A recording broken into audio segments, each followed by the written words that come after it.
మాకు తెలియదు తండ్రి. వారి వారి హృదయాలను, వారి ఆలోచనలను గమనించగలిగినటువంటి సామర్థ్యం కలిగిన దేవుడవు నీవే దేవా.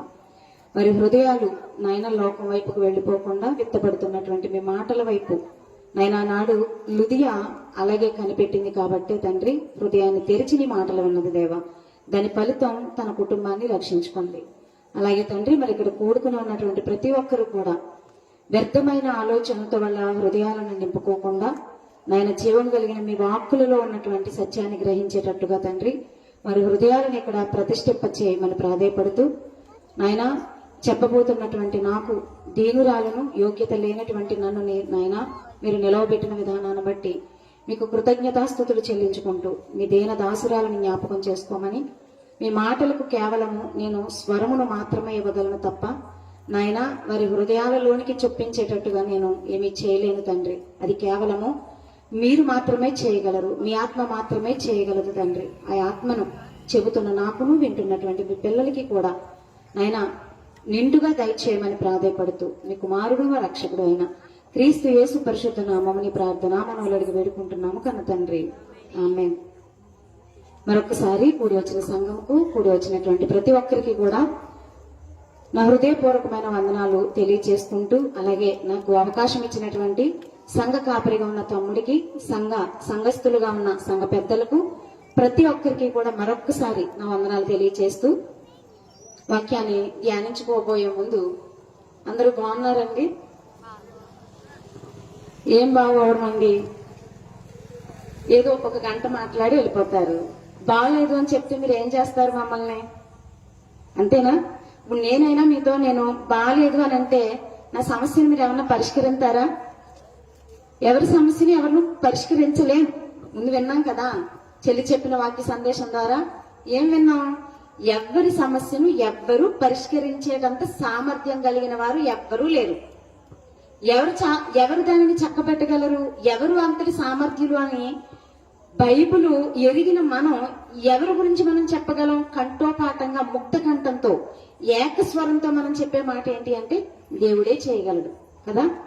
బాగున్నామండి అని ఒక మాట అనేస్తే అయిపోతుంది కదా అని అనుకుంటాం మనం. ఎవరిని అడిగినా ఏమండి ఒక మాట అడుగుతాం, కనిపించగానే అడిగే మాట బాగున్నారా? బాగున్నామండి. కానీ తెలియని విషయం ఏంటో తెలుసా? మనకు తెలియకుండానే అబద్ధం చెప్తున్నాం. నిజంగా బాగున్నామా? ఏమండి నిజంగా బాగున్నామా మనం?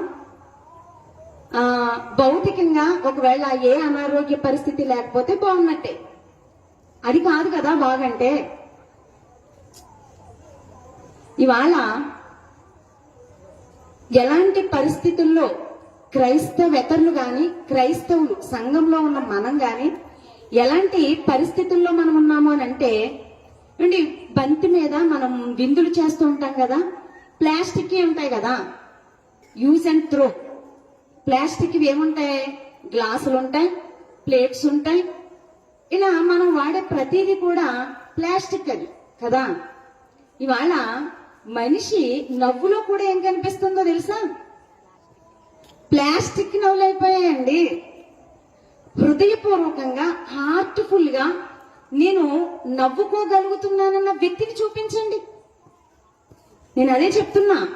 ఎవరమైనా బాగున్నారా అమ్మా, బాగున్నావా తమ్ముడు, బాగున్నావా అన్నా అని అడిగితే బాగున్నానక్క అనేవాళ్లే తప్ప ఎంతవరకు బాగున్నాం?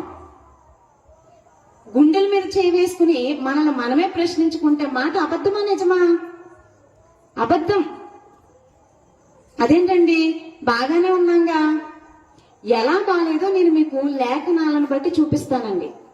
ఎలా బాగాలేదు? మనం ప్లాస్టిక్ నవ్వులు ఎక్కడ చూసినా, ఎవరిని పలకరించినా బాగాలేదు అని అంటే బాగోదు కాబట్టి బాగున్నామమ్మా అని మాట అనేసి మనం వెళ్ళిపోతున్నామే తప్ప ఆ బాగున్నాము అన్న మాట వెనక వాస్తవికత ఎంత ఉంది, ఎంత వాస్తవాన్ని మనం ఎదుటి సహోదరుడు అడిగినప్పుడు ఎంత మాట అందులో వాస్తవం ఎంత ఉంది అని మనం ఆలోచిస్తే ఏమీ లేదండి, ఏమీ లేదు. ఏమండి మన అవయవాలు లేదా మన శరీరము క్షేమంగా బాగుగా ఉండొచ్చేమో గాని హృదయాలను ఎరిగిన దేవుడు ఏమంటున్నాడో తెలుసా? నీ హృదయానికి గాయమయ్యింది. అయిన వాళ్ళం ఉన్నామా మీకు ఇంకొక విషయం చెప్పమంటారా? అసలు మన హృదయానికి గాయం అయ్యిందన్న విషయం కూడా మనకు అర్థం కాదు. బాధపడతాం, వేదన చెందుతాం, చింతకు గురవుతాం, కృంగిపోతూ ఉంటాం. మరి దేని తాలూకు బాధది? హృదయాన్ని కాదంటారా? హృదయమే కదా బాధపడుతుంది. మీకు చిన్న మాట ఎగ్జాంపుల్ చెప్పమంటారా? ఒక మనిషిని నమ్మినప్పుడు, ఆ మనిషి మోసం చేసినప్పుడు గాయం దేనికి అవుతుందండి? శరీరానికి అవుతుందా? ఇప్పుడు వరకు మనం చెప్పుకున్నాం కదా, హృదయము లేదా మనస్సు. ఇంకా మనకు బాగా అర్థం కావాలంటే, తల్లిదండ్రులు పిల్లలు ఉన్నారు కదా, తల్లిదండ్రులు ఎవరిని నమ్ముతారు? ఎవరిని నమ్ముతారండి? కడుపును పుట్టిన పిల్లల్ని నమ్ముకుంటారు. ఏమని? వృద్ధాప్య దశ వచ్చేసరికి మాకు ఎవరున్నారని వాళ్ళకి భరోసాగా ఫీల్ అవుతారు. వాళ్ళు మా పిల్లలు ఉన్నారు కదా, ఆ వృద్ధాప్య దశలో వాళ్ళు ఉంటే చాలు, ఆస్తులున్నా అంతస్తులు ఉన్నా లేకపోయినా మా పిల్లలు మాకు అండగా ఉన్నారు అని ఆనందపడిపోతున్న సమయంలో ఈ పిల్లలు ఏం చేస్తారో తెలుసా? గుండెల మీద తన్ని రెక్కలు వచ్చిన పక్షుల్లా ఎగిరిపోతారండి. ఎగిరిపోతున్నారా లేదా? మన కళ్ళ ముందు మన దైనందిన జీవితంలో ప్రతిరోజు మనం చూస్తున్న సంఘర్షణలు ఇవన్నీ జరుగుతున్నవే. నేను లేనిదేమి చెప్పడం లేదు. ఒక వృద్ధాప్య తీసుకొచ్చేసరికి నా పిల్లలు నాకున్నారు కదా అనుకున్న తల్లిదండ్రుల గుండెల మీద తన్ని వెళ్ళిపోతున్న పిల్లలు దేనికి చేస్తున్నారు గాయం?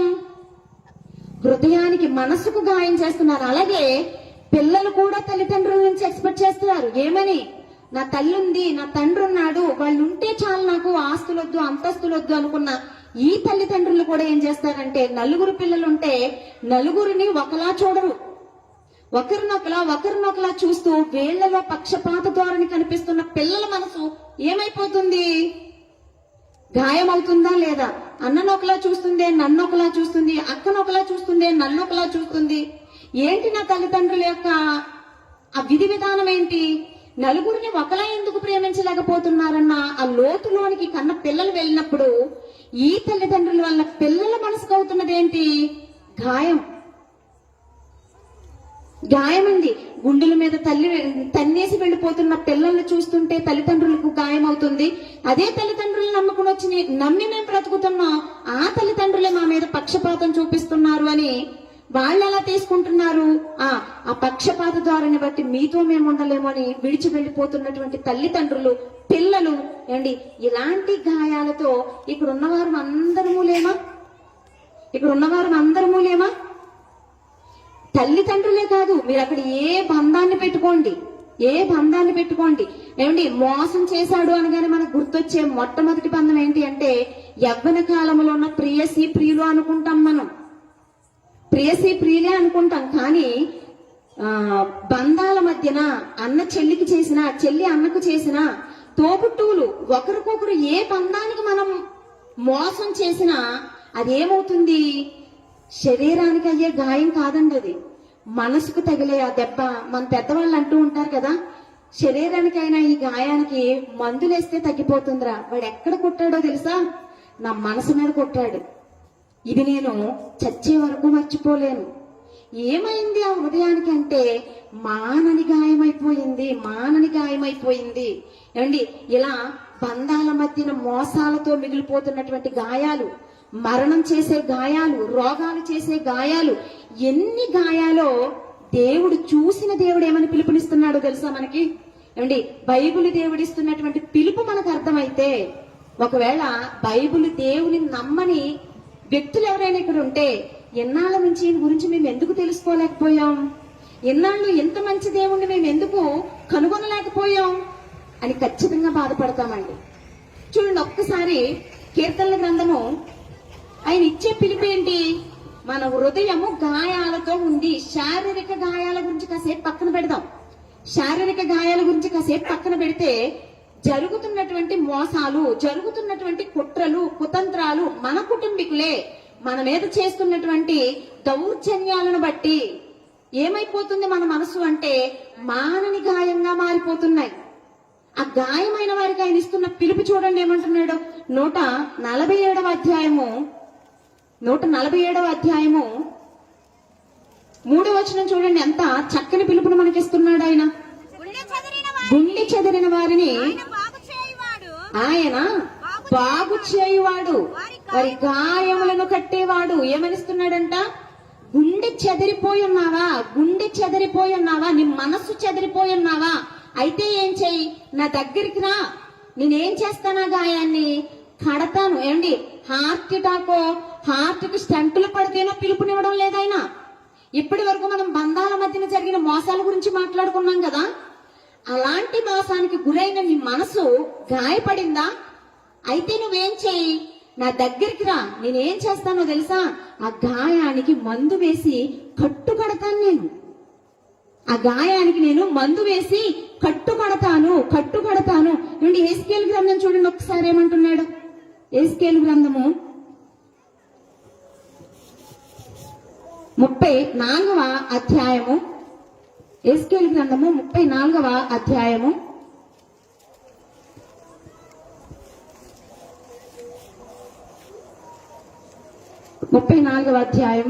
16వ వచనం చూడండి ఒకసారి.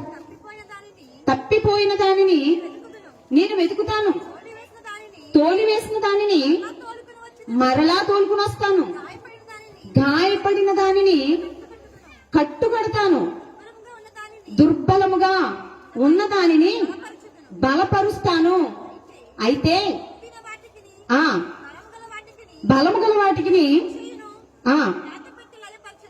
లయపరుస్తాను. ఏమంటున్నాడండి? నేను ఎలాంటి వారిని అంటే, తప్పిపోయిన దానిని నేను వెతుకుతాను, తోలివేసిన దానిని మరలా తోలుకుని వస్తాను, గాయపడిన దానికి కట్టుకొడతాను, దుర్బలమైపోయిన నీ మనస్సుని నేనేం చేస్తానో తెలుసా? నేను కడతాను, నేను సేద తీరుస్తాను, నేను ఆదరిస్తాను, వాదారుస్తాను. నీ మనసుకైనా నువ్వు తప్పిపోయావు, మనసు చెదిరిపోయిన వాళ్ళ గురించి ఒక్కసారి వెళ్ళి వాళ్ళతో మాట్లాడిన వాళ్ళ మాటలు ఎలా ఉంటాయో. ఏమండి, మనసు చెదిరిపోయి కుటుంబీకుల మధ్యనే గాయానికి గురైన వాళ్ళ మాటలు ఎలా ఉంటాయో తెలుసా?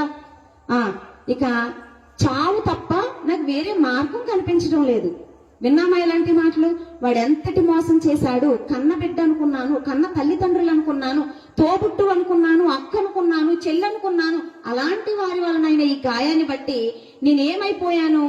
చనిపోతే మంచిది, ఇక నాకు బ్రతుకు మీద ఏమొచ్చేసింది? దుఃఖముతోనూ వేదనతోనూ కలిగినటువంటి ఆ మాటలు కలిగినటువంటి వారికి ఇస్తున్న పిలుపేంటంట? నువ్వు తప్పిపోయావా? నేనేం చేస్తాను? నేను నిన్ను వెతుకుతాను. ఏమంటే ఎవరు వెతుకుతారండి? మన ఇంటి నుంచి ఒక వ్యక్తి వెళ్ళిపోయాడు అనుకోండి, దొరికే వరకు వెతికే ఓర్పు ఉంటుందా మనలో? ఒక వ్యక్తి మన ఇంటి నుంచి వెళ్ళిపోయాడు, తప్పిదం చేసో పొరపాటు చేసో మన మీద కోపంతోనో వెళ్ళిపోయాడు అని అంటే ఎంతవరకు నెతుకుతామా?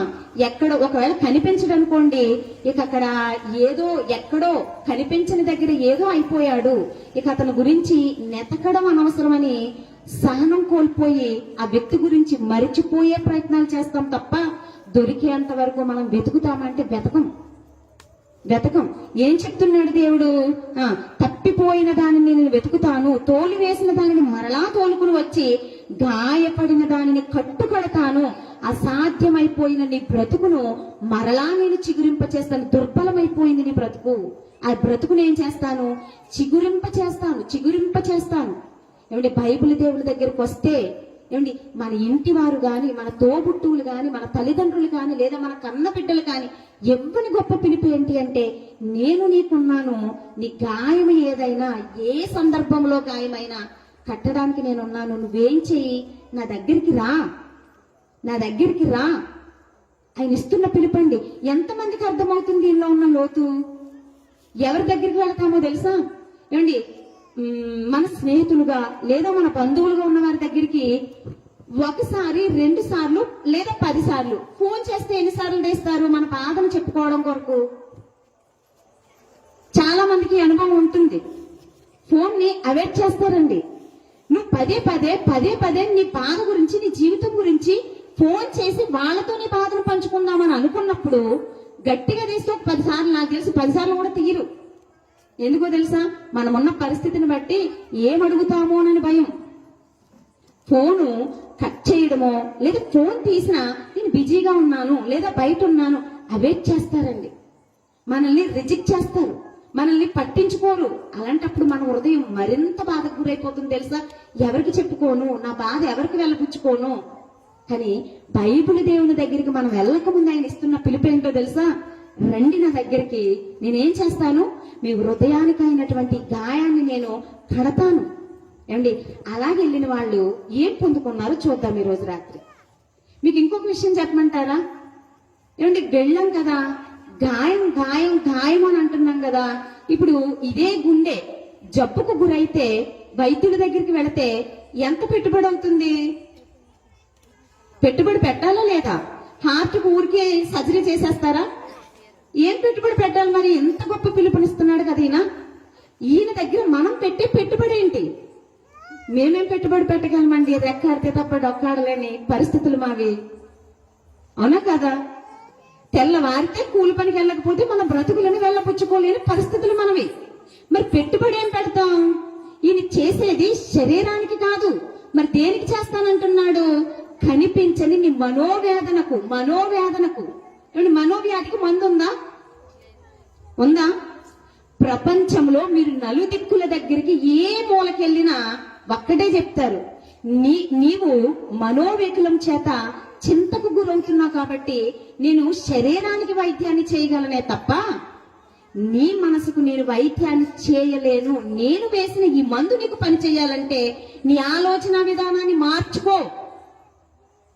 కృంగుదలకు నువ్వు గురైతే, మనోవేదనలోకి నువ్వు వెళ్ళిపోతే దాని దగ్గర ఎంత ఎండి దగ్గరికి వెళ్ళండి, ఎంత ఎంబీబీఎస్ దగ్గరికి వెళ్ళండి, ఎవరి దగ్గరికి మీరు వెళ్ళినా చేతులు ఎత్తేస్తాడా వైద్యుడు.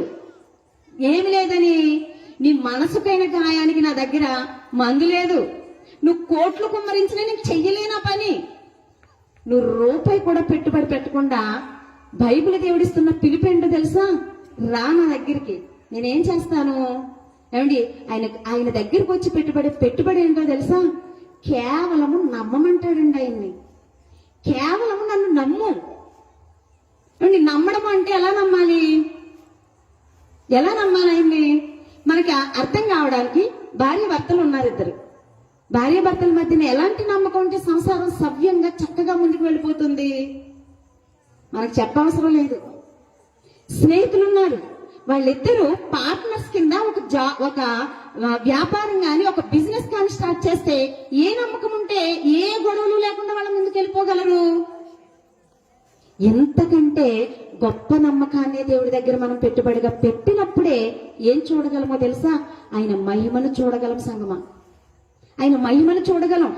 ఏమి అడగడం లేదండి, నీ రూపాయి, నీ కష్టార్జితం నాకు ఏమీ వద్దు. మరి నువ్వేం చెయ్యి, కేవలము నన్ను నమ్ము. నేను ఏ పిలుపునైతే నీకు ఇస్తున్నానో ఆ పిలుపును నమ్మి నువ్వు నా దగ్గరికి రా, అంతే.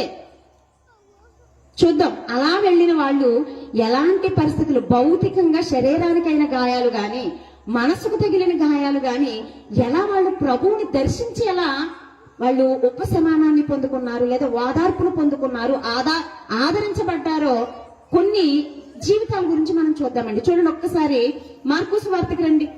మార్కు సువార్త 5వ అధ్యాయము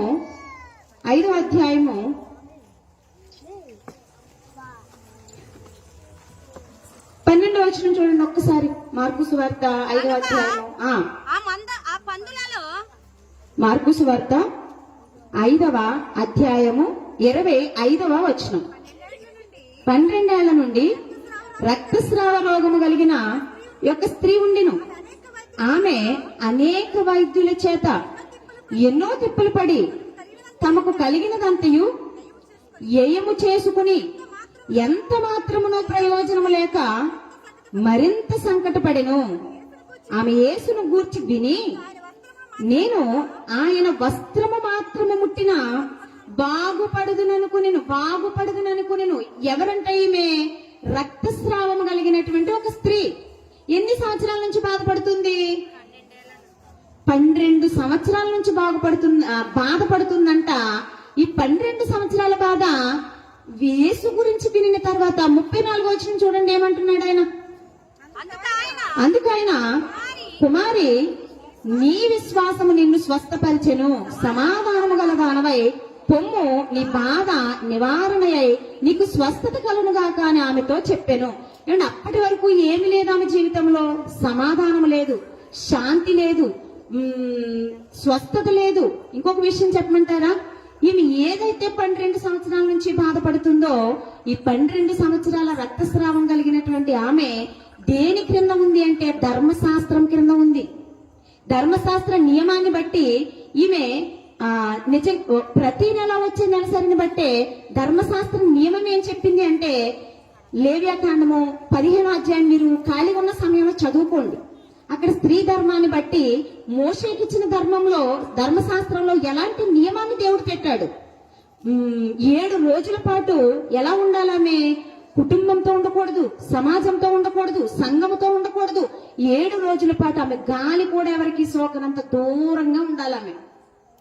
అంటే 7 రోజులకే, ఏమంటే 7 రోజులు పక్కన పెడదాం, మనకిప్పుడున్న జనరేషన్ లో ఇప్పుడు నెలసరిలో వస్తున్నటువంటి స్త్రీ మూర్తులు ఉన్నాం కదా, ఎన్ని రోజులు, 5 రోజులు లేదా 3-4 రోజులు ఆ ఇబ్బందికి గురవుతూ దూరంగా ఉంటున్నప్పుడు మనం ఎలా దానిని తీసుకుంటున్నాం, ఎలాంటి వేదనకు గురవుతున్నాం.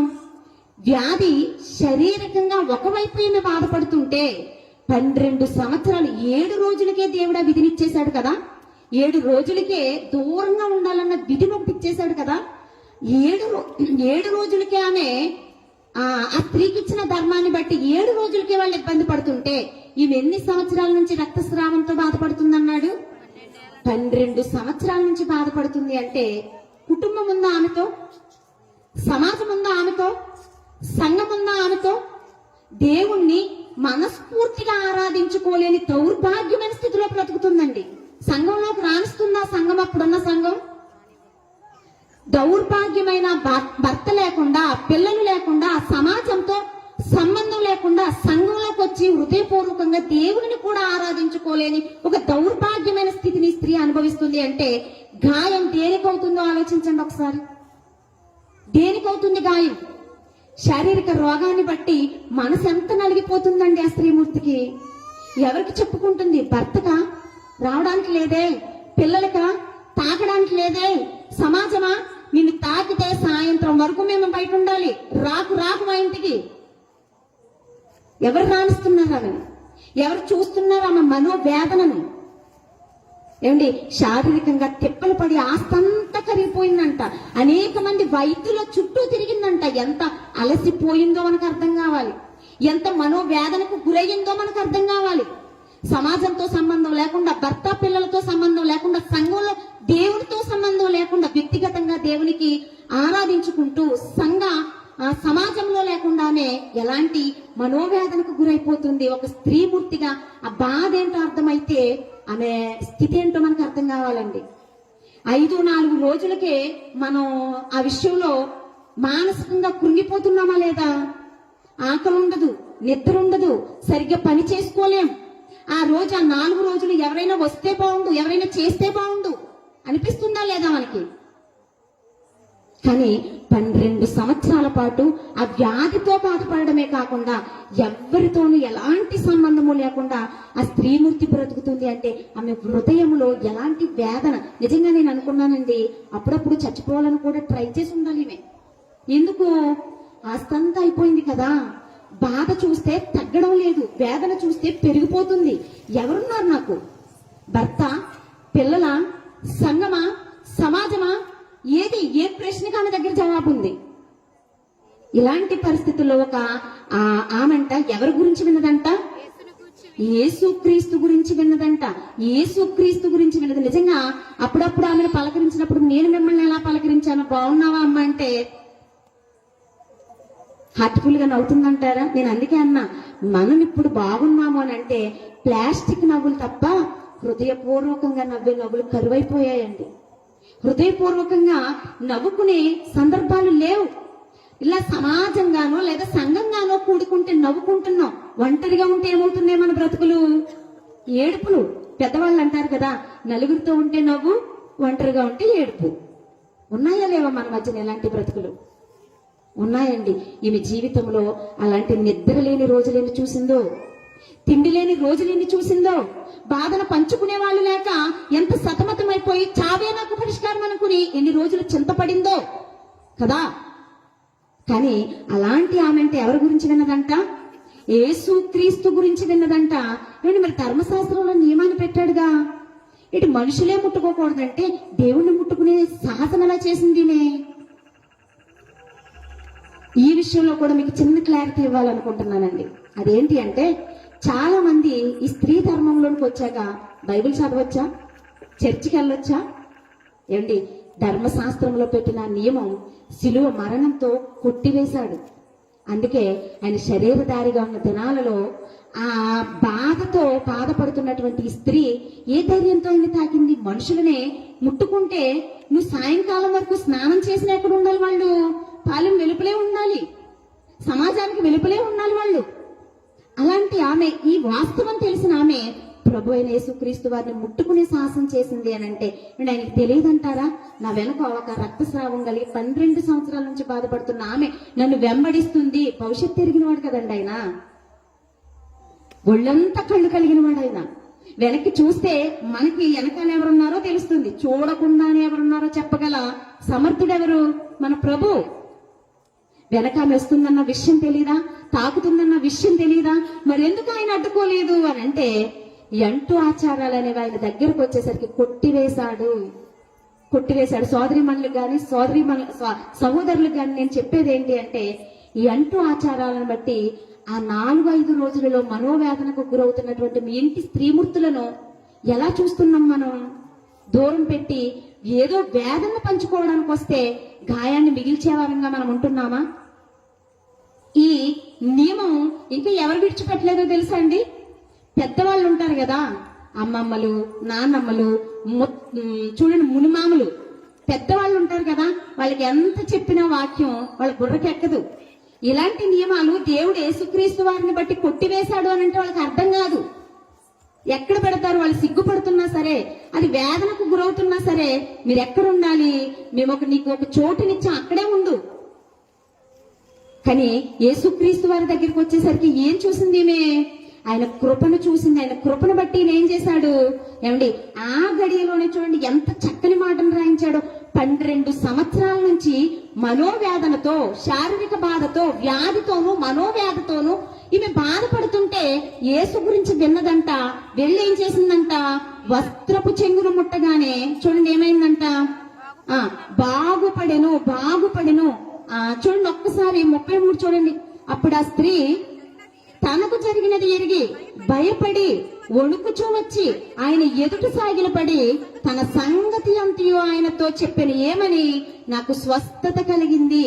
29 చూడండి ఏమంటున్నాడు? వెంటనే ఆమె రక్తధార కట్టెను. ఏమంటే వెంటనే ఆమె రక్తధార కట్టేసినట్టుగా ఆమెకు వైనం కనబడుతుంది. చూడండి, 12 సంవత్సరాల నుంచి బాధపడుతున్న ఆమె మనోవేదన గాని, శారీరక చింత గాని, మనోచింత గాని ముట్టుకున్న వెంటనే, వస్త్రపు చెంగును ముట్టుకున్న వెంటనే ఏం జరిగిందంట? రక్తస్రావం ఆగిపోయిందంట. అప్పటి వరకు ఇప్పుడు మనం చెప్పుకున్నాం కదా ప్లాస్టిక్ నవ్వులని, ఏమంటే హార్ట్ఫుల్ గా నవ్వుకుని ఉంటుందంటారా లేదంటారా? గంతులేసేసి ఉండాలండి. నాకు తెలుసు ఆమె ఎందుకు 12 సంవత్సరాలకు మనుషుల ముఖం చూడటానికి మొహమాసిపోయిందామె. భర్త లేడు, పిల్లలు లేరు, ఎవరితోనూ నోరు విప్పుకుని చెప్పుకుంటే ఎక్కడ ఆమె గాలి సోకితే మేము అపవిత్రులం అయిపోతామో. ఆమె అపవిత్రురాలు కదా, ఆమె రక్తస్రావాన్ని బట్టి మేము ముట్టకూడదు కదా, తాకకూడదు కదా, అక్కడే ఉండాలి కదా ఆమె అని అంటున్నా. ఈ అంటూ ఆచారాలను బట్టి దూరం పెట్టేసిన సమాజం వస్త్రపు చెంగు ముట్టుకోగానే ఏమైపోయిందంట? ఆమె రక్తధార కట్టిపడిపోయిందంట, ఆగిపోయిందంట. ఏమండి, ఎంత సంతోషించుంటుంది ఇప్పుడు చెప్పండి? హార్ట్ఫుల్ గా నవ్వుంటుందంటారా, ఇంకా ప్లాస్టిక్ నవ్వునే తగిలించుకుందంటారా? హార్ట్ఫుల్ గా దేవునికి కృతజ్ఞతలు చెప్పి గంతులేసి ఉండాలంట రోజు ఆమె. నేను ఇంకా చెప్పమంటారా? నేను అనుకున్నది ఆమె విషయంలో, ఎన్నాళ్ళు నీ గురించి నేను ఎందుకు వినలేదయ్యా అనుకుని ఉంటుందా లేదా? 12 సంవత్సరాలు ఉన్న ఆస్తినంతటిని తగలబెట్టేసుకుంది కదా. ఈ ఆస్తి అంతా మిగిలినయ్యా 12 సంవత్సరాల ముందే నీ గురించి నేను వింటే వస్తుందా లేదా ఆలోచన? ఖచ్చితంగా నేను అదే చెప్తున్నానండి. దేవుడు ఇస్తున్న పిలుపు ఒకవేళ ఎప్పటి వరకు మీకు అర్థం కాకపోతే, ఆయన ఇస్తున్న పిలుపు ఏంటో తెలుసా?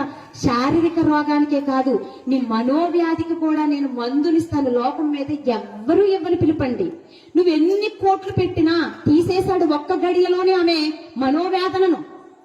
ఏమండి ఎందుకు 12 సంవత్సరాల నుంచి అంత డబ్బును ఎందుకు ఖర్చు పెట్టింది అంటే భర్తతో కలవాలి, పిల్లలతో కలవాలి, సమాజంతో కలవాలి, సంఘంలోకి చేరి దేవుని ఆరాధించుకోవాలి. ఏంటి నా బ్రతుకు? వీళ్ళందరితో కలవాలన్న తాపత్రయం రోగం పోగొట్టుకోవడానికి నానా తిప్పలు పడిందండి ఆమె. ఎవ్వరి వల్ల కాలేదు. ఎవరి వల్ల అయ్యింది అని ప్రశ్నిస్తే ప్రభువైన యేసుక్రీస్తు గురించి విన్నదంట. ఒక్క గడియలోనే ఆయనని ముట్టిన వెంటనే రక్తధార కట్టడిపోయింది అని అంటే ఏమండి ఆమె హృదయంలో ఉన్న వేదన నిజంగా ఎంత తేలికైపోయి ఉంటుందని. అండి మీకు ఇంకా అర్థమైన ఒక చిన్న ఎగ్జాంపుల్ చెప్పనా? 10 లక్షల అప్పు ఉందనుకోండి. 10 లక్షల అప్పు మన గుండెల మీద భారమా కాదా? ఎవరో ఒక పెద్ద ఆయన సహృదయం కలిగిన ఆయన వచ్చి అమ్మని ఎప్పంతా నేను కొట్టేస్తానమ్మా అంటే అన్నం తినకుండా పడుకుంటానండి. అవునా కాదా? ఇది ఎంత వాస్తవమో నిజంగా ఆమె ఆ రోజు పడిన ఆ ఆనందం, 12 సంవత్సరాల నుంచి ఆమె పడిన మనోవేదన ఏదైతే ఉందో ఒక్క గడియలో ప్రభు కట్టేశాడు అని అంటే ఆయన పిలుపు ఏమిస్తుంది మనకి? నీ హృదయంలో ఉన్న ఏ గాయాన్నైనా సరే నేను కడతాను రా. 12 సంవత్సరాల ముందే ఎందుకు నేను వినలేదయ్యా నీ గురించి? 12 సంవత్సరాల ముందే నేను వినుంటే ఆరోగ్యం బాగుండు, నా ఆస్తి కూడా అలాగే ఉండును కదా, నేను సమాజానికి దూరం కాకపోదును కదా, నా భర్త పిల్లలతో నేను చక్కగా కాపురం చేసుకుందును కదా, సంఘంలోకి చేసి సమాజంగా అందరితో నిన్ను ఆరాధించుకుందును కదా. ఇన్ని ప్రశ్నలు వచ్చేసి ఉంటాయంటారు ఆమెలోకి. ఏమండి దేవుడి రోజు రాత్రి మనతో మాట్లాడుతున్నాడు. నీ గాయం ఏదైనా కట్టడానికి నేను ఉన్నాను. నీ మనోవ్యాధి ఏదైనా నువ్వే పెట్టుబడి అదే చెప్తున్నాడు. కుమారి నీ విశ్వాసమే, నా గొప్పతనం కాదు ఇది. ఆయన ఎంతగా మాట్లాడుతున్నాడో చూడండి. నిజానికి ఏదైనా చేయగల సమర్థుడు, కానీ ఆమె చూపించిన విశ్వాసాన్ని బట్టి నేను అదే చెప్తున్నా. మీరు పెట్టవలసిన పెట్టుబడి ఏంటి అంటే మీరు ఎక్కడ కష్టాన్ని కాదని అడుగుతుంటా. నీ ఆస్తి తెచ్చి నా ముందు పెట్టు, అప్పుడు నీకు స్వస్థతనిస్తానని ఆయన అనడం లేదు. ఏమంటున్నాడు? నమ్మంతే, విశ్వసించింది అదే చెప్తున్నాడు చూడండి. ఆమె విషయంలో నీ విశ్వాసమే కుమారి, నీ విశ్వాసమే నిన్ను స్వస్థపరిచింది. ఆ విశ్వాసాన్ని ఉంచండి చాలు, అది నమ్మండి చాలు. మీరే మాత్రం మీ ఆస్తులు గాని, మీ డబ్బులు గాని, లేదా మీ రెక్కల కష్టాన్ని గాని మీరు ఏది ఆయన ముందు పెట్టొద్దు. ఏం పెట్టమంటున్నాడు? హృదయంలో నాకు ఇంత చోటిచ్చి చూడొక్కసారి. ఆ హృదయంలో ఉన్న వేదన అంతా ఏం చేస్తాను? నేను తొలగించేస్తాను. ఎవరు చెప్తారండి? ఎవరైనా చెప్తారా? బాధపడుతున్నాము అని అంటే ఏయో 4 ఆధార్పు మాటలు చెప్పేసి వెళ్ళిపోతారు. మరుసటి రోజు మళ్ళీ మనం వాళ్ళకి ఎదురయ్యామనుకో, తలపోట్రా బాబు ఇది ఎదురైతే. ఉన్నారా లేదా అలాంటి వాళ్ళు? తలపోట్రా బాబు మొదలెడతాం మళ్ళీ. అండి మనల్ని చూసి ఈ సందులో చూస్తే ఆ సందులోంచి పక్కకు వెళ్ళిపోయే జన సమూహంలో ఇప్పుడున్న జనరేషన్ లో మనం బ్రతుకుతున్నాం. కానీ దేవుడు ఏమంటున్నాడో తెలుసా? మనం ఆయన దగ్గరికి వెళ్ళక ముందే మనకు ఒక పిలుపునిస్తాడు. రా, నువ్వు నా దగ్గరికి వస్తే నేనేం చేస్తాను? నీ గాయాన్ని కట్టి నీ మనోచింతలన్నింటినీ కూడా నేను తీసేస్తాను. దానికి నువ్వు పెట్టవలసిన పెట్టుబడి ఏంటి అంటే నమ్మంతే. నువ్వు నాకు ఏమి ఇవ్వద్దమ్మా, నువ్వు నాకు ఏమి ఇవ్వద్దు నాయన, కేవలం నన్ను నేను ఇది చేయగలను, అందుకు నేను సమర్థుడను అని నమ్మంతే.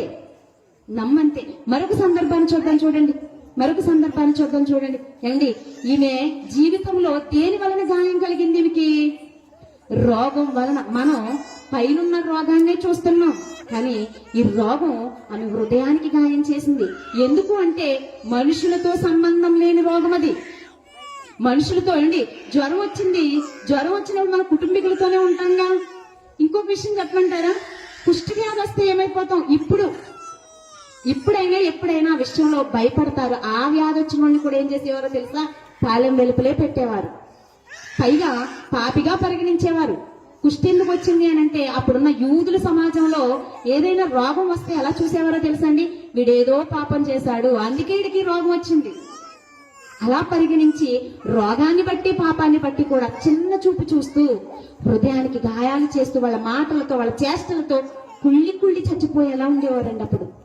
అలాంటి పరిస్థితుల్లో ఇలాంటి పరిస్థితులు మనకు ఒకవేళ ఎదురైతే ఎలాంటి గాయాన్నైనా ఆయన ఏం చేస్తానని మనకు పిలుపునిస్తున్నాడు? నమ్మితే నువ్వు నా మహిమను చూస్తావు, నువ్వు నా మహిమను చూస్తావు అని అంటూ మరొక సందర్భం చూడండి. ఇదే అధ్యాయంలో 21వ వచనం చూడండి. యేసు మరలా దోణి ఎక్కి అద్దరికి వెళ్ళినప్పుడు బహుజన సమూహములు ఆయన యొద్దకు కూడి వచ్చెను. ఆయన సముద్ర తీరమునుండగా సమాజ మందిరపు అధికారి యాయీరను కూడా వచ్చి ఆయనను చూచి ఆయన పాదముల మీద పడి, నా కుమార్తె చావనై ఉన్నది, అది బాగుపడి బ్రతుకున్నట్లు నీవు వచ్చి దానిని నీ చేతులుంచవాలని ఆయనను మిగులు బతిమాలు కొనగా. దేని గురించి ఇక్కడ ఈయన వేడుకుంటున్నాడు? వ్యాధి వచ్చింది. ఆ వ్యాధి దేని గురించి వచ్చింది అని చెప్తున్నాడు. మరణమైపోతుంది, సావుకు సిద్ధమైపోయింది, సిద్ధమైపోయింది నా కుమార్తె. ఎన్ని సంవత్సరాల వయసు అంట ఆమెది? చూడండి చెప్తాడు, 12 సంవత్సరాలు. ఎక్కడుంది?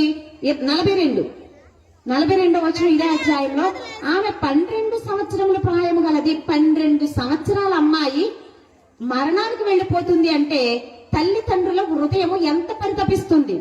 చస్తే చచ్చిందిలేమో వదిలేయగలమా? ఏమంటే నిజంగా చనిపోయిన ఆ అమ్మాయిని మరచిపోయే తల్లిదండ్రులు బ్రతకగలరా? మీకు చిన్న ఎగ్జాంపుల్ చెప్పమంటారా? మరణం అనగానే గాయం ఎలా అవుతుందండి అని అనుకుంటున్నారా? వైఎస్ రాజశేఖర రెడ్డి మనకు తెలుసు కదండి. వైఎస్ రాజశేఖర రెడ్డి గారి మరణం విన్న తర్వాత ఎంతమంది చనిపోయారా లేదా? దేనికి చనిపోయారండి వాళ్ళు? ఆయన మరణం వాళ్ళ హృదయాలకు చేసిన గాయం. ఆయన మరణం తట్టుకోలేకపోయారు. ఆయన లేని మా బ్రతుకు ఊహించుకోలేకపోయారు. ఆయన మరణం వాళ్ళ మరణానికి కూడా కారణమయ్యింది అని అంటే దేనికయ్యింది గాయం? ఇంకా చెప్పమంటారా? ఏమండి, నేను మొన్న ఒక ఇంటర్వ్యూ విన్నప్పుడు తెలిసిన సందర్భం ఏంటి అంటే, రిచ్ పీపుల్స్ అండి మరణం చేసే గాయం గురించి యథార్థమైన ఒక సంఘటన. ఒక ఇంటర్వ్యూ చూస్తూ ఏమైంది అదంటే, తల్లి ఎక్కువగా ఎఫెక్షన్ తో ఉంటుంది కదా పిల్లలకి. తండ్రి ఉంటాడు, కానీ అంతకంటే ఎక్కువగా తండ్రి కొంచెం నిబ్బరించుకోగలడు ఆ బాధని. కానీ ఈ తల్లి ఏం చేసింది? ఒక్క బిడ్డతోనే ఆపరేషన్ చేయించేసుకున్నారండి. ఈ ఆపరేషన్ అయిపోయిన తర్వాత బాబుకి ఇదే వయసు 12 సంవత్సరాలు. బాబు చనిపోయాడండి. మెదడు వాపు ఏదో వచ్చింది. అక్కడికక్కడే రోజులు వెళ్ళారు. 2 రోజులు అయ్యింది. 3వ రోజు వచ్చేసరికి చనిపోయాడు.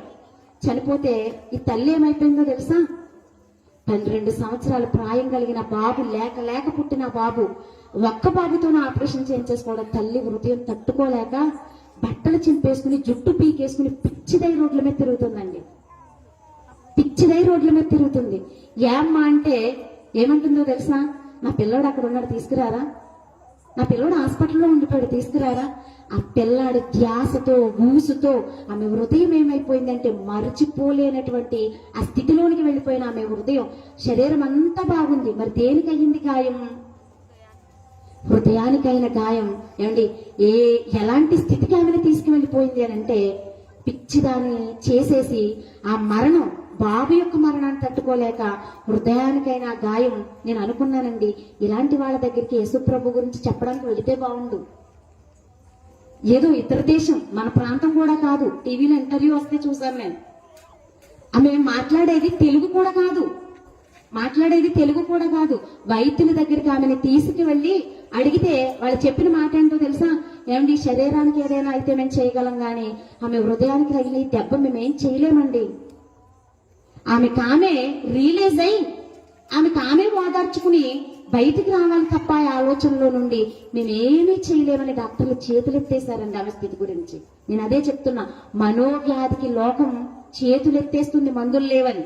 కానీ మనోచింతలతో బాధపడుతున్నటువంటి క్రైస్తవులమైన మనకు, లేదా క్రైస్తవేతరులుగా ఉన్న వారికి రోజు రాత్రి ఆయన ఇచ్చే పిలుపు ఏంటంటే, నీ హృదయానికి ఎలాంటి గాయమైనా, ఎలాంటి మనోవేదనతో నువ్వు చింతిస్తున్నా నా దగ్గరకు వచ్చి నువ్వు నన్ను నమ్మంతే.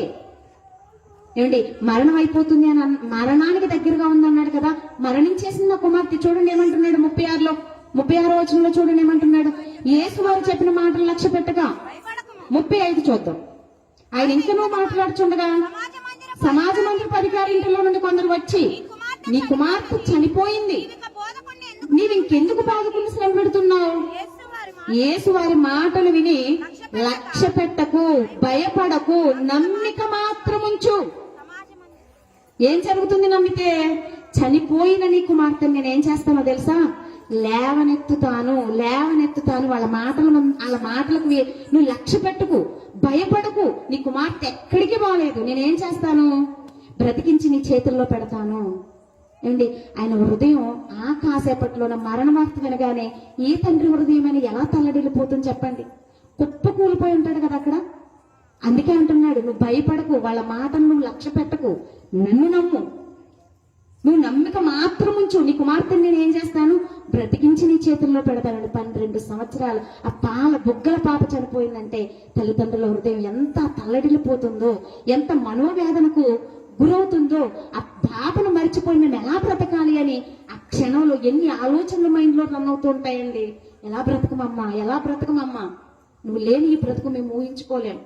ఎంత అలాంటి ఆ పరిస్థితుల్లో ఏమంటున్నాడు ఆయన, నువ్వేం చేస్తావో తెలుసా, వాళ్ళ మాటల యందు నువ్వు లక్ష్య పెట్టకు, నన్ను నమ్ము, నమ్మిక మాత్రం ఉంచు. ఏమండి, ఆ రక్తస్రావం కలిగిన స్త్రీ అయినా, ఈ బిడ్డను పోగొట్టుకున్న తండ్రి అయినా పెట్టింది ఏంటో తెలుసా పెట్టుబడిగా? నమ్మారంతే, నమ్మారంతే. ఏం చేశారు? దేవుడి యొక్క కార్యాలను చూశారు ప్రియులారా. కేవలము నమ్మి. మనం నమ్మడానికి ఏంటో తెలుసా, మనకి ఎన్ని అనుమానాలనండి. నిజంగా చేస్తాడంటారండి దేవుడు? ప్రార్థనలో ఏమని ప్రార్థిస్తాం? ఇదిగో మరి ఇలాంటి విన్నపం ఒకటి నీకు చేస్తున్నాను కదా, ఏం చేస్తావో, ఎప్పటికి చేస్తావో.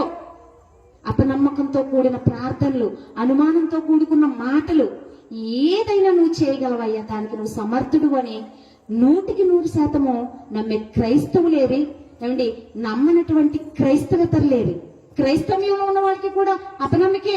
పేతురు గారిలా ఆ వాడలోంచి నీటి మీదకి వెళ్ళిన తర్వాత ఏం చేశాడు ఆయన? దిగినప్పుడు బానే ఉన్నాడు కదా, 2 అడుగులు వేసినప్పుడు బానే ఉన్నాడు కదా, ఇంతలో ఏమైంది? అపనమ్మిక.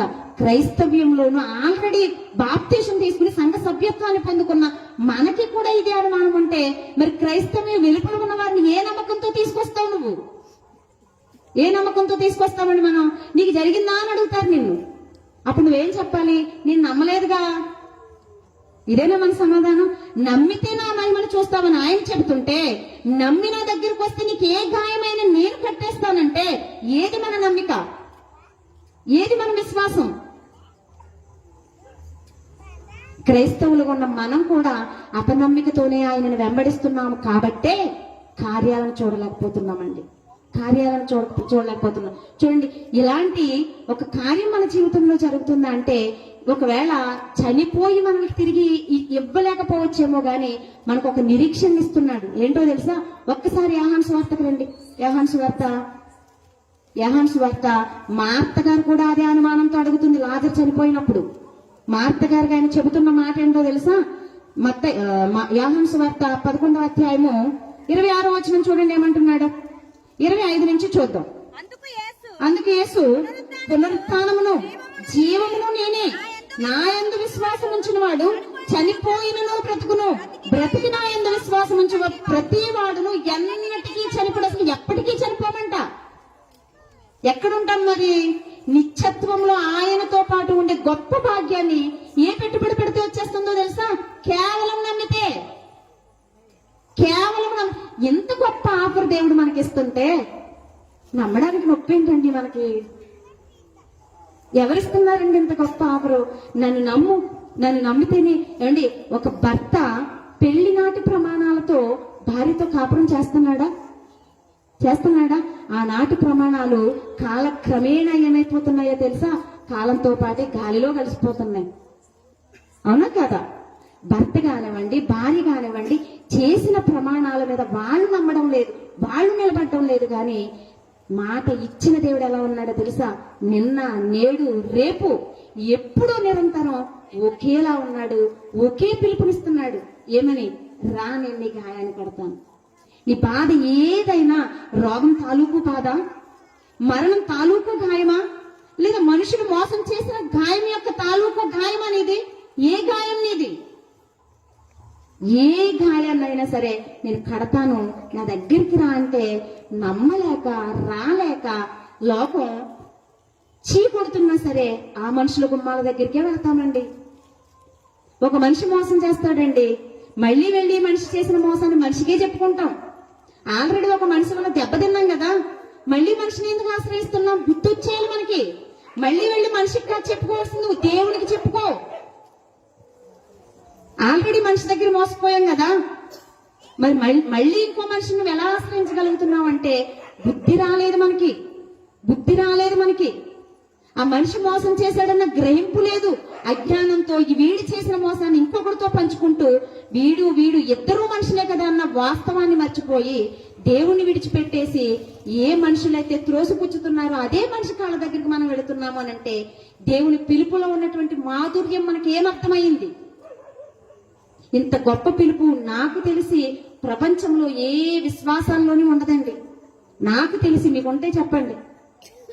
నాకు తెలిసినంత వరకు ఎంత గొప్ప పిలుపు, నీ మనోవ్యాధికి మందిస్తాను రా అనే పిలుపు ఏ విశ్వాసాలలోని నేను చూడలేదు, నేను వినలేదు.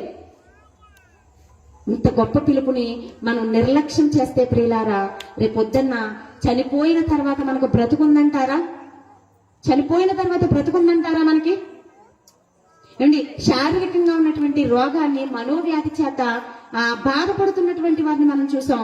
మూడో వ్యక్తిని కూడా మనం చూడండి. అదే మార్కు సువార్త, ముగించుకుందాం మనం. అదే మార్కు సువార్త 2వ అధ్యాయం చూడండి ఒక్కసారి. 2వ అధ్యాయము 1వ వచనం నుంచి కూడా, కొన్ని దినములైన పిమ్మట ఆయన మరలా కపెర్నహూములోనికి వచ్చి ఆయన ఇంట ఉన్నాడని వినవచ్చినప్పుడు అనేకులు కూడి వచ్చిరి గనుక వాకిటినైనా స్థలము లేకపోయాను. ఆయన వారికి వాక్యము బోధించుచూ ఉండగా కొందరు పక్షవాయువు కలిగిన ఒక మనుష్యుని నలుగురి చేత మోయించుకుని ఆయన ఎద్దకు తీసుకుని వచ్చిరి. చాలా మంది కూడి ఉన్నందున వారు ఆయన ఎద్దకు చేరలేక ఆయన ఉన్న చోటికి పైన ఇంటి కప్పును విప్పి సందు చేసి పక్షవాయువు గల వారిని పరుపుతోనే దించేశారంట. ఏం చేశాడు? చూడండి, తర్వాత చూడండి. వారి విశ్వాసమును చూచి, కుమారుడా నీ పాపములు క్షమింపబడి ఉన్నవి పక్షవాయువు గల వారితో చెప్పాను. ఏమండి, ఇక్కడ ఎందుకు వచ్చాడు? ఏం చేస్తున్నాడు ప్రభు? దేని నిమిత్తం మంచంతో సహా తీసుకొచ్చేసారు స్నేహితులు. ఈ స్థితి ఏంటి? పక్షవాతము.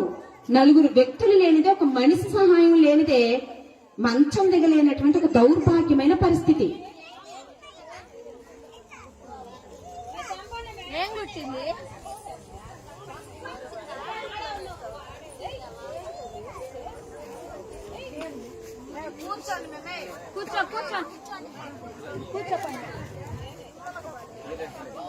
ఏమీ కాదండి, సాతాను గలిబిలి.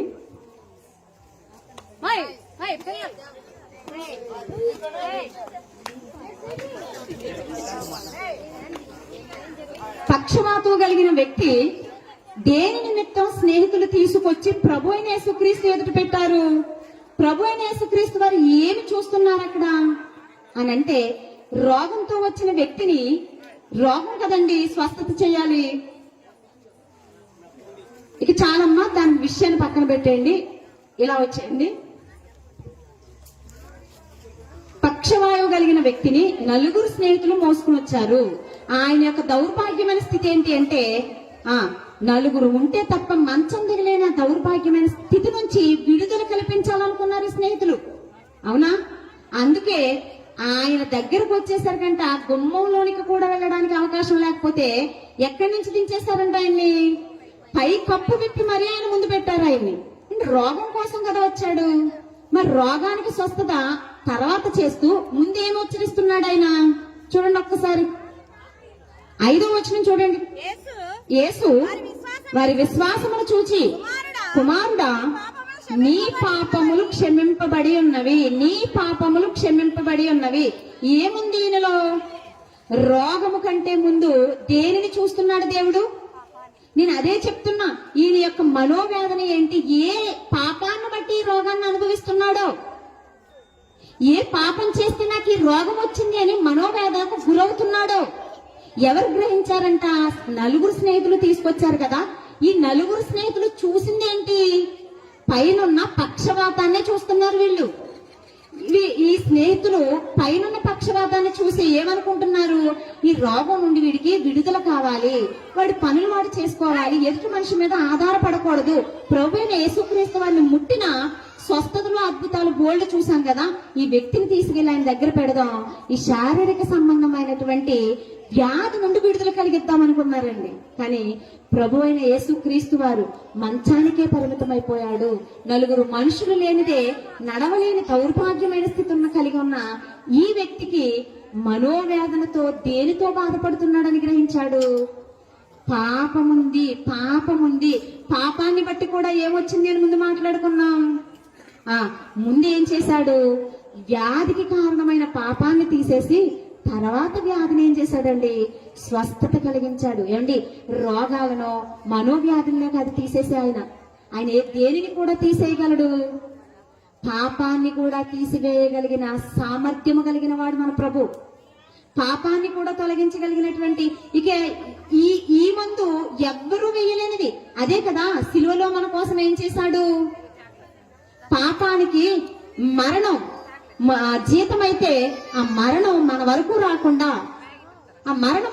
రాకుండా ఎవరు అడ్డుకున్నారు అని అంటే, ఆ పాపం ఆయన రక్తం చేత మనల్ని శుద్ధి చేసి, ఈ పాపం అనే దానిని ఆయనకి ఏం చేశాడు, రెండింటి వల్ల, ఒకటి వ్యాధి వల్ల బాధపడుతున్నాడు, రెండు పాపం వల్ల మనోవ్యాధితో బాధపడుతున్నటువంటి ఆయనని రోగాన్ని శుద్ధి చేశాడు, పాపాన్ని కూడా తీసివేసి లేచి నువ్వు నీ పరుపెత్తుకుని నీ ఇంటికి వెళ్ళిపో.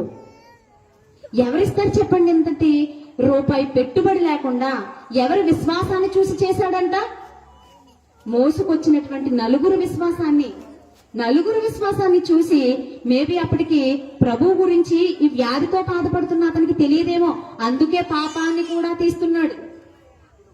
అప్పటికింకా ప్రభు గురించి ఆయనకి పెద్దగా పరిచయం ఉండదు. అందుకే రోగంతో వచ్చిన వ్యక్తిలో మొదట ఉన్నటువంటి పాపాన్ని తీసేసి అప్పుడు రోగాన్ని స్వస్థపరిచి ఏం చేస్తున్నాడు, నీ పరుపెత్తుకుని నీ ఇంటికి వెళ్ళిపో సమాధానంతో. అండ్ మనం ఆయన దగ్గరకు వస్తున్నటువంటి ఏ వ్యాధికి గ్రస్తుడినైనా, ఎలాంటి సమస్యలతో ఉన్న వారినైనా శారీరకంగాను బాగు చేస్తున్నాడు, మానసికంగాను బాగు చేస్తున్నాడు.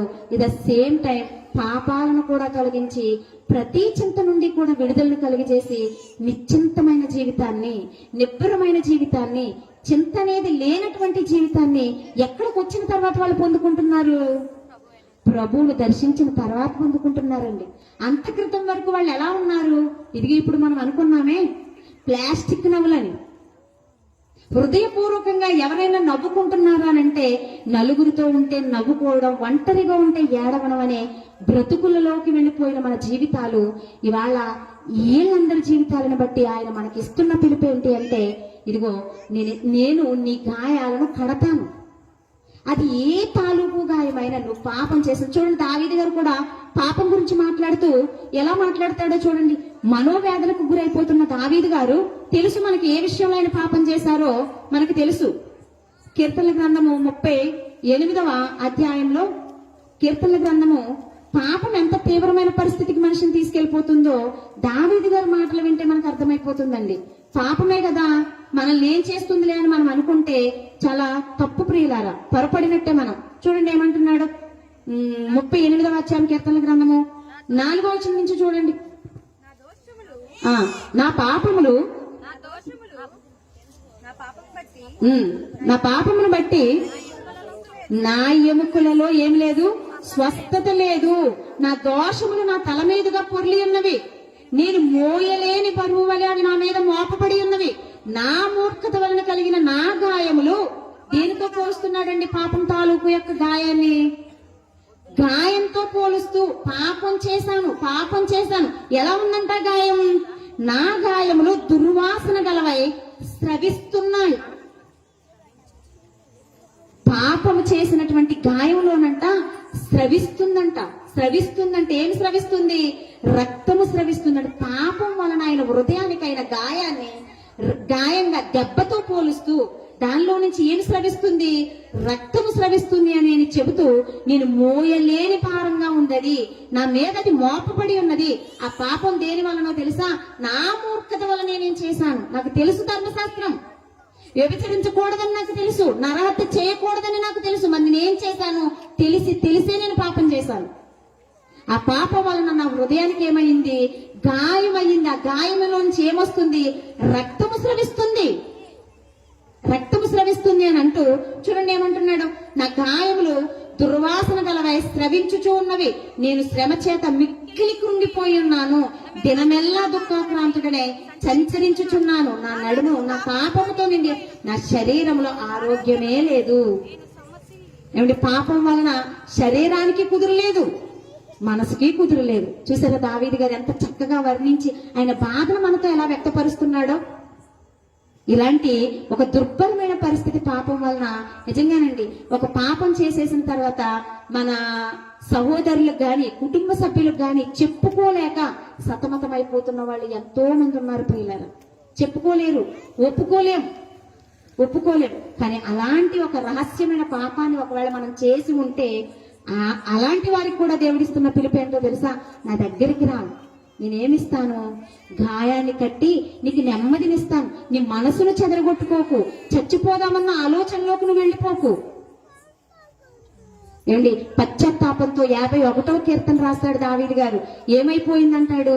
పరిశుద్ధాత్మ నాలో నుండి వెళ్ళిపోయింది, నీ సన్నిధి సహవాసం నా దగ్గర నుండి వెళ్ళిపోయింది, అవన్నీ మళ్ళీ నాకు తిరిగి కావాలి అని అంటే ఈ రక్తస్రావం ఏదైతే గాయముగా పాపం కనబడుతుందో ఈ గాయాన్ని నువ్వేం చేయాలయ్యా? కట్టాలి. ఈ మోయలేని భారాన్ని నువ్వు తీసేయాలి. స్రవిస్తున్నటువంటి ఈ గాయాన్ని నువ్వు తప్ప మరెవ్వరూ కట్టలేదని దేవాది దేవుని ఎదుట సాగిలపడినప్పుడు ఏం చేశాడు? క్షమించాడు, క్షమాభిక్ష పెట్టాడు. అందుకే అంటాడు కదా రాజుల 2వ గ్రంథం 15వ అధ్యాయంలో తను ఏ పాపము ఎవరి విషయంలోనూ, ఉరియా విషయంలో, భార్యగా ఉన్న బెత్షెబ విషయంలో తప్ప మరి ఏ విషయంలోనూ కూడా ఏం చేయలేదంట దావీదు గారు. మరి ఎప్పుడూ తప్పిపోలేదని గొప్ప సాక్ష్యాన్ని పొందుకున్నాడండి. పాపం యొక్క దెబ్బేంటో రుచి చూశాడు, పాపముతో నలిగిపోవడం ఏంటో రుచి చూశాడు. ఆ పాపాన్ని బట్టి దేవుని దగ్గర ప్రాయశ్చిత్తాన్ని పొందుకున్నాడు. మళ్ళీ ఇంకెప్పుడు ఏం చేయలేదు? మూర్ఖత్వంతో పాపాన్ని చేయలేదు. క్షమాభిక్ష పొందుకున్న ఆయన, పరిశుద్ధాత్మను పోగొట్టుకున్న ఆయన, దేవుని సన్నిధి సహవాసాన్ని పోగొట్టుకున్న ఆయన మళ్ళీ అవన్నీ తిరిగి పొందుకుని దేవుని సన్నిధిలో మనోవ్యాధికి మందుని వేసుకున్న తర్వాత నిశ్చింతగా దేవుని పనిలో తన తరము వారికి సేవ చేసి ఏం చేశాడంటే దావీదు గారు నిద్రించాడండి. నేను ముగించేసుకున్నాను చివరిగా ఒక మాట. మత్తయి సువార్త ప్రపంచమంతటికి ఆయన ఇస్తున్నటువంటి గొప్ప పిలుపు ఏంటి అంటే మత్తయి సువార్త చూడండి 11వ అధ్యాయము 28వ వచనం చూడండి. ప్రయాసపడి భారం మోసుకుని పోచున్న సమస్త జనులారా నా యొద్దకు రండి, నేను మీకు విశ్రాంతినిస్తాను. ఈ మాట మనకు అర్థమైతేనండి ఇప్పటి వరకు మనం ఎవరినైతే చూసుకున్నాం వాళ్ళందరూ ఎందులో ఉన్నారో తెలుసా? విశ్రాంతిలోనే ఉన్నారు. రక్తస్రావం కలిగిన స్త్రీ గాని, యాయిరు తండ్రి బిడ్డను పోగొట్టుకున్న తండ్రి గాని, పాపంతో పక్షవాతంతో మంచం మీద పడి ఉన్నటువంటి ఆ వ్యక్తి గాని, దావీదు గారు చేసినటువంటి ఆ పాపం గాని, వీళ్ళందరూ ప్రభువు వారిని దర్శించిన తర్వాత విశ్రాంతిలోనికి వెళ్ళిన వారే. నా దగ్గరికి రండి, భారాలతో మీరు ఉండొద్దు. దావీదు గారు అన్నారు కదా, నా పాపం నా మీద ఎలా ఉందంట? భారంగా ఉంది. మీరు ఆ భారాన్ని మొయ్యొద్దు. ఏం చేయాలి? మీరు నా దగ్గరికి రండి అని పిలుస్తున్నది ఎవరో తెలుసా? మీ పక్కింటి వాళ్ళు, ఎదిరింటి వాళ్ళు, మీ ఇంటి సభ్యులు, మీ స్నేహితులు, మీ సంఘ సభ్యులు, మీ సంఘ నాయకుడు కాదు, సృష్టిని సృష్టించిన సృష్టికర్త పిలుస్తున్నాడు. ఏమని? మీ భారాలను నేను తేలిక చేస్తాను, రండి నా దగ్గరికి. అర్థమవుతుందో మనకు ఆయన దగ్గర ఉన్నటువంటి ఆ పిలుపు ఏంటో? అర్థమైతే ధన్యులమండి, అర్థమైతే విశ్రాంతిలోకి వెళ్తాం, అర్థమైతే నిత్యత్వంలోనికి వెళ్తాం. అర్థం కాకపోతే ఇదే మనోవ్యాధితో, ఇదే చింతతో, ఇదే బాధతో 12 సంవత్సరాల నుంచి ఆమె ఎలాగైతే బాధపడిందో అలాంటి బాధలోనే మనం మరణం వరకు కొనసాగు. అప్పుడప్పుడు మనం అంటూ ఉంటామండి, చస్తే తప్ప నాకు సుఖం రాదేమో అంటామా? నాకు తెలిసి ఆల్మోస్ట్ అందరూ అనే ఉంటారు, పురుషులు గాని స్త్రీలు గాని.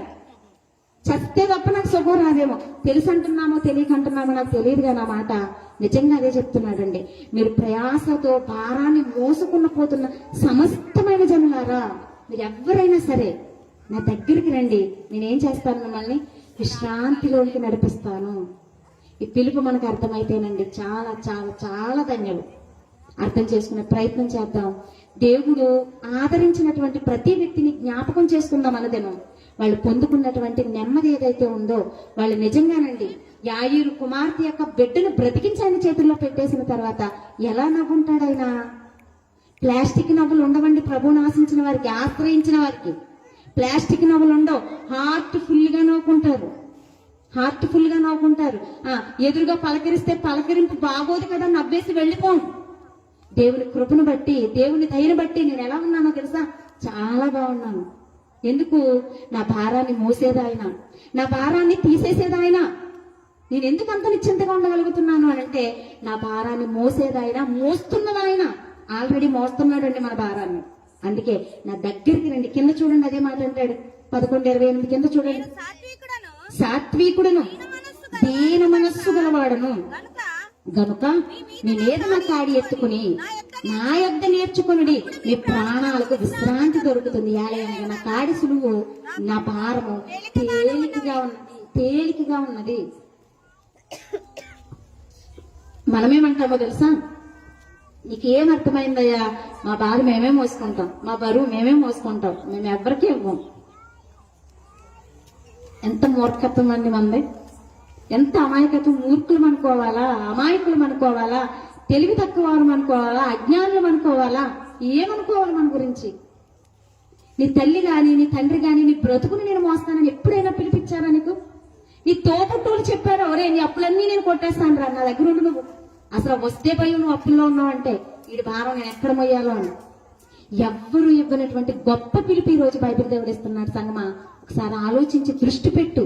ఆయన దగ్గరకు వచ్చిన వారు ఎలా వెళ్లారు నవ్వుకుంటూ?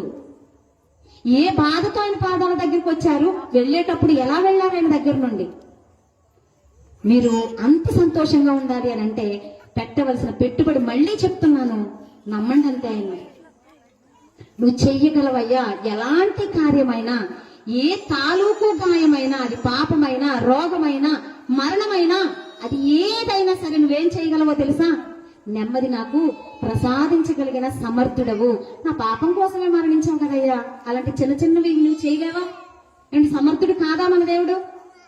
సమర్థుడు. కానీ ఎక్కడ లోపం జరుగుతుంది? ఆయన దగ్గర లేదు లోపం.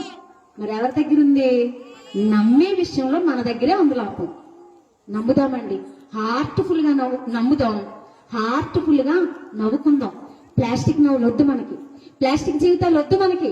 రక్తస్రావం కలిగిన స్త్రీ జీవితం ఎలా వికసించిందో, మళ్ళీ ఎలా నూతనంగా చిగురు వేసిందో, యాయీరు కుమార్తెను బ్రతికించి ఎలా నవ్వుకున్నాడో ఆయన, అలాంటి స్వచ్ఛమైన నవ్వులు, ప్లాస్టిక్ నవ్వులతో పలకరిస్తే బాగోదు కదా అనే నవ్వులు మనకు వద్దు. నిజంగా ఆయన నమ్ముదాం, 100% ఆయన నమ్ముదాం. ఆయన నమ్మి నిజమైన నవ్వులు కలిగినటువంటి జీవితాన్ని భూమి మీద బ్రతుకుతాం.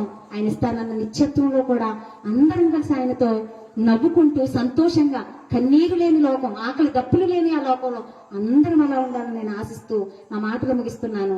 నిజంగా దేవుడు అలాంటి వాడే, నిజంగా చేయగలడని నమ్మితే నాతో పాటు ఈ ప్రార్థనలో ఏకీభవించండి. మహాపరిశుద్ధుడవు, మహిమోన్నతుడవు, మహాగణుడు అయిన మా కన్న తండ్రి, అవును దేవా నాయన, నీవేదైనా చేయగల సమర్థుడు తండ్రి. నమ్మితే నీ మహిమను మాకు చూపిస్తానంటున్నావు ప్రభా. నీ పిలుపులో ఉన్నటువంటి లోతేంటో, ఆ భావం ఏంటో, నువ్వు ఇచ్చినటువంటి ఆ ధైర్యం ఏంటో మాకు అర్థం కావడం లేదు నాయన. మా అమాయకత్వాన్ని క్షమించండి, మా మూర్ఖత్వాన్ని తీసివేయండి దేవా. నీవు తప్ప మమ్మల్ని ఆదరించేవారు ఎవరు తండ్రి? నాయన, మనుషులుగా ఉన్న వాళ్ళు తండ్రి, మొహం చూస్తే ఒకలా నాయన, మేము చాటునుంటే ఒకలా నాయన, వాళ్ళ నోటికి వచ్చినట్టుగా వాళ్ళు మాట్లాడుకుంటారే తప్ప ఆదరించేవారు మాకు ఈ భూమి మీద లేరు తండ్రి. అది ఎవరైనా ఉన్నారు అని అంటే ఏకైక దేవుడవు లేదా ఏకైక వ్యక్తివి నీవే తండ్రి. అందుకే నీ పాదాల దగ్గరికి చేరిన వారు ఎలాంటి స్థితి నుంచి ఎలాంటి స్థితికి వెళ్లారో మేము చూసాం ప్రభు. ఆ స్థితి మాకు కావాలి తండ్రి. మా మనోవేదన తండ్రి, మా మనోచింతన తండ్రి నీకు తెలుసు నాయన. ఒకరితో ఒకరు లోకమైపోతామని చెప్పుకోకపోవచ్చు, కానీ నీకు రహస్యమైనది ఏదీ లేదు నాయన. మా హృదయంలో ఉన్న వేదనంతని తొలగించి తండ్రి నాయన, హృదయపూర్వకంగా నిన్ను నమ్మి నువ్వు చూపించే మహిమను మేము చూడగలిగే గొప్ప భక్తి జీవితాలను, విశ్వాసపు జీవితాలను నాయన నాకును మా సహోదరులందరికీ కూడా దయచేయమని ప్రాధాయపడుతూ పెట్టిన ఈ కూడికి తండ్రి గాలికి కొట్టుకుని పోయేటట్టుగా కాకుండా ప్రభా నమ్మి నీ దగ్గరికి వచ్చి ప్రభా నాయన నీ దగ్గర నుండి ఆదరణ పొందుకుంటూ ఆదరించబడుతూ నీలో వారి జీవితాలను కట్టుకోవడానికి తండ్రి పునాది కావడానికి ప్రభా ఈ కూడికను ఈ వేదికను తండ్రి నాయన ముందుకు నడిపించమని ప్రాధాయపడుతూ పెట్టిన సంఘ సభ్యులను అలాగే పెట్టిన తమ్ముడిని నాయన తమ్ముడు కుటుంబాన్ని సంఘాన్ని సమస్తాన్ని నాయన మీ చేతులకి అప్పగించుకుంటూ ప్రభా ఏ ఒక్కరము నాయన మా బాధ ఏదైనా నువ్వు మాకున్నావని నిశ్చింత కలిగి బ్రతికే నమ్మకాన్ని నాయన మాలో ఇంకా రెట్టింపు చేయమని ప్రాధాయపడుతూ మీ కుమారుడు మా రక్షకుడు అయిన క్రీస్తు యేసు పరిశుద్ధ నామముని ప్రార్థన మనం అడిగి వేడుకుంటున్నాము కన్న తండ్రి ఆమేన్. అందరికీ వందనాలండి.